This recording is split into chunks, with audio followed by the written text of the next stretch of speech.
ওম শান্তি। শিব বাবা হলেন বড় সংসারী।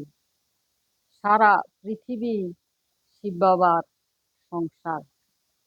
তিনি আমাদের বলেন, তোমরা আমার মিষ্টি মিষ্টি বাচ্চা, আমার অতি স্নেহের বাচ্চা। তোমরা আমার সঙ্গে রাজযোগ তপস্যা করো। আমি তোমাদের ভালো ভালো গুণ এবং জ্ঞান দিয়ে সাজিয়ে দেব। তোমরা আমার বাগানের সুন্দর সুন্দর ফুল, আমি তোমাদের জন্য সুন্দর সত্যযুগ স্বর্গভূমি স্থাপনার কাজ করে চলেছি। সেখানে তোমরা অপার খুশিতে থাকবে। এখন তোমরা সকলে আমাকে সহযোগ দাও। তোমরা সকলে আমার হয়ে যাও। ওম শান্তি।